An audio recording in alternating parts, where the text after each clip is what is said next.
Of you. आज हम लोग पढ़ेंगे एक समान चुंबकीय क्षेत्र में आवेशित कण पर बल की गणना किस प्रकार से की जाती है। साथ ही इस टॉपिक के जो पीडीएफ नोट्स हैं वो वीडियो के नीचे डिस्क्रिप्शन में गिवन है, आप वहां से डाउनलोड कर सकते हैं। और अगर आप चैनल पर नए हैं तो चैनल को लाइक, सब्सक्राइब और शेयर जरूर करें। अपने दोस्तों के साथ इसको शेयर करें ताकि उनको भी 12th का सिलेबस प्रॉपर तरीके से वो लोग पढ़ पाए। यहाँ पे तो हम क्या पढ़ रहे हैं, एक समान चुंबकीय क्षेत्र। नाम से ही परिभाषित है कि आपको एक समान चुंबकीय क्षेत्र की आवश्यकता पड़ेगी, तो उसको हमने बना दिया। कैसे बनाया कि चुंबकीय बल रेखाएं एक दूसरे के क्या है, समांतर। तो इस प्रकार जो चुंबकीय क्षेत्र उत्पन्न होता है उसको बोला जाता है एक समान चुंबकीय क्षेत्र। कितना बता दिया बेटा हमने, डी में आवेशित कण पर क्या लगाना है, बल। तो हमें क्या लेंगे बेटा, एक आवेशित कण कितना, Q। ये आवेशित कण v वेग से इस एक समान चुंबकीय क्षेत्र में किसी थीटा कोण के ऊपर गति कर रहा है। क्या कंसीडर कर रहे हैं बेटा, जो ये आवेशित कण Q है ये v वेग से इस चुंबकीय क्षेत्र में कितने कोण पर गति कर रहा है बेटा, आपके पास थीटा कोण पे गति कर रहा है। जब ये थीटा कोण के ऊपर गति करेगा तो इस वेग के दो घटक होंगे। इस वेग के कुल कितने घटक होंगे बेटा, दो। एक घटक तो ये होगा और एक घटक ये होगा। वेग जिसके साथ थीटा कोण बनाता है वो घटक कहलाएगा v cos थीटा, और जिसके साथ नहीं बनाता वो घटक क्या कहलाएगा बेटा, v sin थीटा। अब ध्यान दीजिए, चुंबकीय क्षेत्र में जब कोई आवेशित कण गति करता है तो वो बल का अनुभव क्यों करेगा, इसका कारण समझो। मान लीजिए ये कोई चुंबक है, नॉर्थ और साउथ। अगर ये कोई चुंबक है तो इस चुंबक का क्या होगा, चुंबकीय क्षेत्र भी होगा। तो ये मान लिया मैंने, इसका चुंबकीय क्षेत्र कितना है, B। ठीक है, बताओ क्या ये चुंबक अभी कोई बल अनुभव करेगा क्या, नहीं। अकेले चुंबक को आप कहीं भी रखो उस पर कोई बल नहीं लगेगा। परंतु यदि इस चुंबक के चुंबकीय क्षेत्र में मैं कोई दूसरा चुंबक लेके आ लूं, ये नॉर्थ और ये साउथ, तो अब ये जो दूसरा चुंबकीय आया इसका भी कुछ चुंबकीय क्षेत्र होगा, ये रहा चुंबकीय क्षेत्र। तो क्या दोनों के चुंबकीय क्षेत्र एक दूसरे को काट रहे हैं क्या, यस, एक दूसरे के ऊपर है। इसका मतलब अब क्या होगा, जब दोनों चुंबकीय क्षेत्र या दोनों चुंबक एक दूसरे के चुंबकीय क्षेत्र में होंगे तो वो एक दूसरे पे क्या लगाएंगे बेटा, बल। अब ये इसको प्रतिकर्षित करेगा और ये इसको प्रतिकर्षित करेगा, दोनों ही एक दूसरे पे क्या लगाएंगे, बल। इसका मतलब एक बात तो फिक्स है कि जब कितने चुंबकीय क्षेत्र हो, दो, एक तो ये और एक ये, जब दो अलग अलग चुंबकीय क्षेत्र होते हैं तब वो एक दूसरे पे क्या लगाते हैं, बल लगाते हैं। तो हमें तो इसी बल की गणना करनी है। तो यहां पर वो दो चुंबकीय क्षेत्र कहां पर है, ध्यान देना। एक चुंबकीय क्षेत्र आपने इसको दिया जो कि एक समान चुंबकीय क्षेत्र है, ये क्या है, एक समान चुंबकीय क्षेत्र आपने दिया इसको, ठीक है।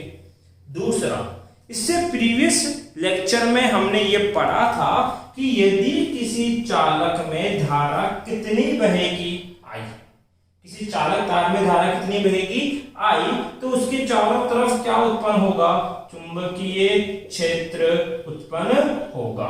और ये बात किसने बताई थी हमें, ओरेस्टेड ने बताई थी। इसी बात पे देखो, ओरेस्टेड ये कहते हैं कि चालक में धारा बहती है तो चुंबकीय क्षेत्र आता है। धारा बहती क्यों है, तो हमें पता है धारा बहती है आवेशों के प्रवाह के कारण। आवेशों के प्रवाह के कारण क्या बहती है, धारा बहती है। धारा का मूल कारण कौन है, आवेशों की गति। आवेशों की गति, प्रवाह का मतलब क्या है, गति। अर्थात आवेश गति करेगा तो क्या बनेगी, धारा, और धारा बहेगी तो क्या उत्पन्न होगा, चुंबकीय क्षेत्र। अगर इस बात को मैं हटा दूं तो डायरेक्ट ये भी तो बोल सकता हूं कि आवेशों की गति क्या उत्पन्न करती है, चुंबकीय क्षेत्र उत्पन्न करती है।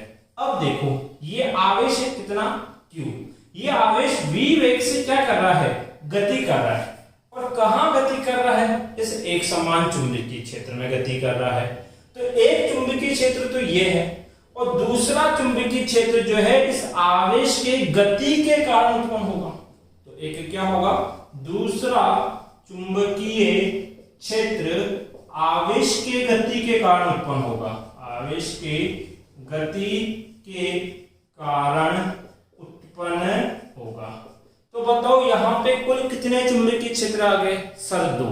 एक तो आपने दिया B और दूसरा इस आवेश ने उत्पन्न कर दिया। तो बताओ जब एक साथ दो चुंबकीय क्षेत्र आएंगे तो वो एक दूसरे पे क्या लगाएंगे, चुंबकीय बल। अब कितना बल लगेगा, उसी बल के मान की मुझे क्या करनी है, गणना। बात समझ में आई, मेरा टारगेट क्या है, मोटिव क्या है। तो कैसे बल लगा वो अब तक हमने समझा। अब इसकी गणना कैसे की जाएगी उसके ऊपर फोकस करें। ध्यान दो, इधर आपके पास इस बल की दिशा ज्ञात करने के लिए क्या कह रहे हैं बेटा, इस बल की दिशा। अब बल है तो बल कैसी राशि होती है, सदिश राशि। कैसी राशि है, सदिश। चूंकि बल सदिश राशि है तो उसकी क्या ज्ञात करनी पड़ेगी आपको, दिशा। और बल की दिशा ज्ञात करने के लिए हम फ्लेमिंग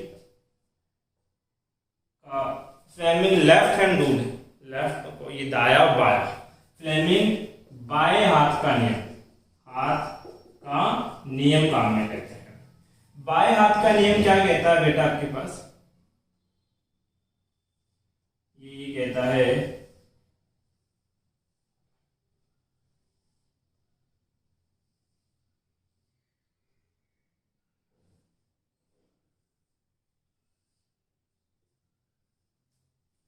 कि ये मेरा उल्टा हाथ है, बाया हाथ, बाएं हाथ का अंगूठा, ये तर्जनी और ये मध्यिका, थंब, फर्स्ट फिंगर और मिडल फिंगर, इन तीनों उंगलियों को एक दूसरे के लंबवत लगाओ। एक दूसरे क्या लगाओ, लंबवत।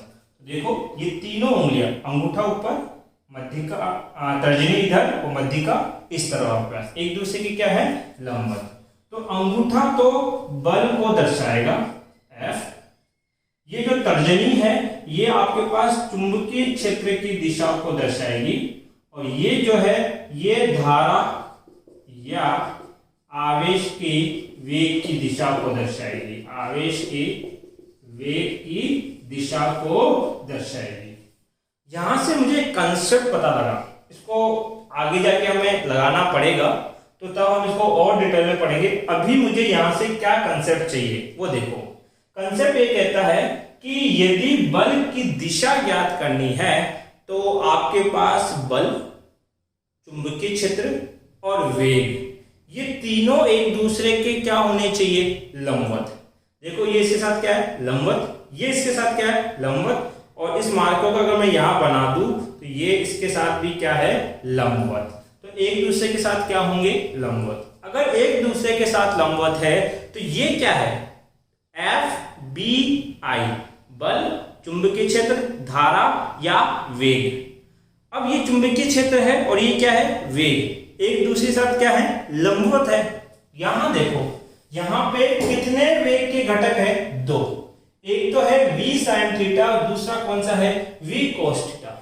मुझे कैलकुलेशन में या डेरिवेशन में वेग की आवश्यकता पड़ेगी तो मुझे सदैव वो वेग कंसीडर करना है जो आपके पास चुंबकीय क्षेत्र के साथ क्या हो, लंबवत हो। तो चुंबकीय क्षेत्र तो इस दिशा में है और ये वेग इस दिशा में है, v sin थीटा, ये एक दूसरे क्या है, लंबवत। तो अगर मुझे वेग की आवश्यकता पड़ी तो वहां पे बल निकालने के लिए मुझे v cos थीटा की जरूरत नहीं है, मुझे किसकी जरूरत पड़ेगी, v sin थीटा की। और ये बात हमें किससे पता चलती है, फ्लेमिंग के बाएं हाथ के नियम से पता लगती है। तो इतनी सी बात मुझे समझ में आई कि मुझे अगर वेग चाहिए होगा तो कौन सा वेग लेना है, v sin थीटा आपको कंसीडर करना है। अब देखो ये बल किस किस के ऊपर निर्भर करेगा, सुनना बेटा।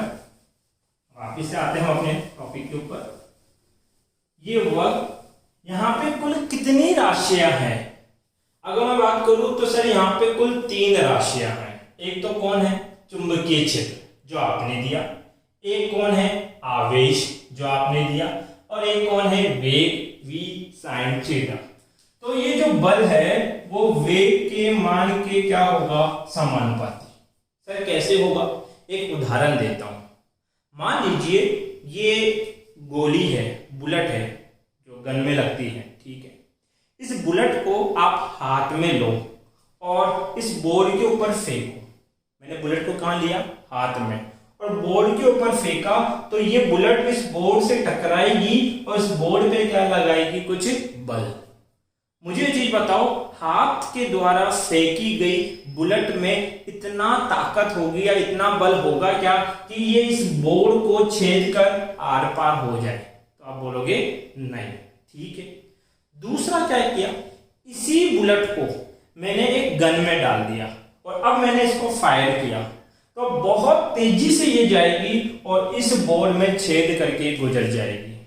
तो बताओ, पहले भी वही बुलेट थी, गन में डालने के बाद भी वही बुलेट है, बट पहले बल कम लगा रही थी और अब बल क्या लगाती है? ज्यादा लगाती है। ऐसा क्यों हुआ? तो आप कहोगे सर जब हाथ से फेंक रहे हैं तो वेग क्या है? कम है, बट जब हम इसको बुलेट में डालकर फायर करते हैं तो वेग क्या हो गया? बढ़ गया। वेग बढ़ गया तो बल भी ज्यादा लगा। अर्थात हम बोल सकते हैं जितना ज्यादा वेग उतना ज्यादा बल लगेगा, इसलिए बोला बल वेग के मान के क्या है? समानुपाती। दूसरा देखो, ये जो बल है चुंबकीय बल, ये चुंबकीय क्षेत्र के मान के भी क्या होगा? समानुपाती। कैसे? सुनना इस बात को। अगर मान लीजिए ये एक छोटा चुंबक है, नॉर्थ और साउथ, क्लियर है इतनी सी बात। इस छोटे चुंबक को एक दूसरे छोटे चुंबकीय क्षेत्र के पास लेके जाओ तो इन दोनों के मध्य कुछ बल काम करेगा, क्लियर। फिर इसी छोटे चुंबक को साउथ और नॉर्थ को एक बड़े चुंबकीय क्षेत्र के पास लेके जाओ, अभी भी इस पे कुछ बल काम करेगा। बताओ इन दोनों अवस्थाओं में किस अवस्था पे चुंबकीय बल ज्यादा लगेगा? तो आप कहोगे सर नीचे वाली अवस्था में। क्यों? क्योंकि इसका जो चुंबकीय क्षेत्र है वो कम है, जबकि इसके द्वारा जो चुंबकीय क्षेत्र उत्पन्न होगा उसका मान ज्यादा होगा, तो ये बल भी क्या लगाएगा? ज्यादा। अरे इजी सी बात कह रहा हूं, अगर छोटे चुंबक होंगे तो उनके मध्य बल क्या लगेगा? कम। अगर बड़ा चुंबक होगा तो बल क्या लगेगा? ज्यादा। अर्थात जितना ज्यादा चुंबकीय क्षेत्र उतना ज्यादा चुंबकीय बल फील होगा आपके पास। तो इसलिए बोल रहे हैं चुंबकीय क्षेत्र चुंबकीय बल के क्या है? समानुपाती। तीसरा जो है वो है कि बल जो होता है वो आवेश के मान के भी क्या है? समानुपाती। कैसे? सुनना। ओरेस्टेड ने क्या बताया था? ओरेस्टेड ने ये बताया कि जो चुंबकीय क्षेत्र होता है वो धारा के क्या होता है? समानुपाती, ठीक है। और आपने पढ़ा है धारा क्या होती है? Q बटा T। अर्थात धारा और जो ये आवेश हैं ये एक दूसरे के क्या होते हैं? समानुपाती होते हैं। तो ये समानुपाती हैं तो हम बोल लेंगे समानुपाती। अब हम बोले जितना ज्यादा आवेश उतना ज्यादा चुंबकीय क्षेत्र उत्पन्न होगा, और जितना ज्यादा चुंबकीय क्षेत्र है उतना ज्यादा क्या होता है? बल होता है आपके पास। तो डायरेक्टली बोले तो बल और आवेश एक दूसरे के क्या होते हैं? समानुपाती होते हैं। तो ये 3 चीजें हमें पता लगी। हमें ये पता लगा कि जो बल है वो v sin थीटा के समानुपाती है। दूसरी बात हमें ये पता लगी कि जो बल है वो चुंबकीय क्षेत्र के समानुपाती है। और तीसरी बात हमें ये पता लगी कि बल जो है वो आवेश के मान के क्या है? समानुपाती है। अब इन तीनों समीकरण को मिला दो तो बल समानुपाती कितना हो जाएगा? QVV sin theta. इस समानुपाती को हटाऊंगा तो एक कांस्टेंट आएगा, F इक्वल टू कितना? KQVB sin theta. और प्रैक्टिकली ये जो कांस्टेंट आया, ये जो समानुपाती नियतांक आया, इसका मान SI सिस्टम में कितना है? 1। K का मान 1 है तो बल कितना लगेगा? QVB sin theta. अरे बल कितना लगेगा बेटा, Q V B sine theta. यहां से आपको क्या पता लगा, यदि कोई क्यू आवेश v वेग से b चुंबकीय क्षेत्र के अंदर थीटा कोण पे गति करे तो लगने वाला बल कितना होता है, Q V B sine theta. अच्छे से दिमाग में इसको फिट कर लो, याद होना चाहिए सबको, क्योंकि इसके बाद एक डेरिवेशन में कराऊंगा अगले लेक्चर के अंदर, तो उस पर बेस कम से कम 5 से 7 तो न्यूमेरिकल हैं और वो अपने आप में कम से कम 50 मिनट के आसपास का लेक्चर होगा। तो उस लेक्चर में इस फॉर्मूले को हम डायरेक्ट काम में लेंगे, तो वहां तक ये आपको लर्न होना चाहिए। अब देखो यहां से हमें क्या ज्ञात करना है, एक तो चुंबकीय क्षेत्र का मात्रक क्या क्या हो सकता है। तो देखो यहां से B बराबर क्या लिख सकता हूं मैं, B बराबर होगा F बट्टे में Q V sine theta. B बराबर बल का मात्रक कितना, न्यूटन, आवेश का मात्रक कितना, कूलाम, वेग का मात्रक मीटर पर सेकंड, सेकंड कहां चला जाएगा ऊपर, और साइन थीटा का कोई मात्रक नहीं होता। और इसका मात्रक क्या बन सकता है, तो ध्यान दीजिए धारा क्या होती है, धारा होता है कूलाम बट्टे में आवेश या समय, आवेश बट्टा समय क्या कहलाती है, धारा कहलाती है।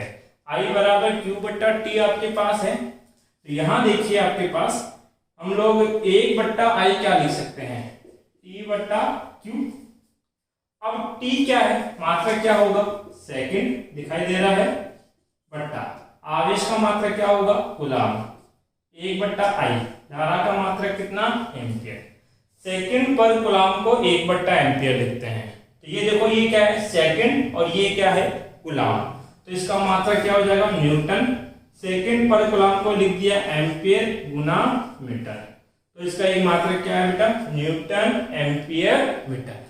और सबको पता ही है ऐसे ही सिस्टम में चुंबकीय क्षेत्र का मात्रक क्या होता है, टेस्ला, और सीजीएस में इसका मात्रक कितना होता है बेटा आपके पास, गाउस होता है।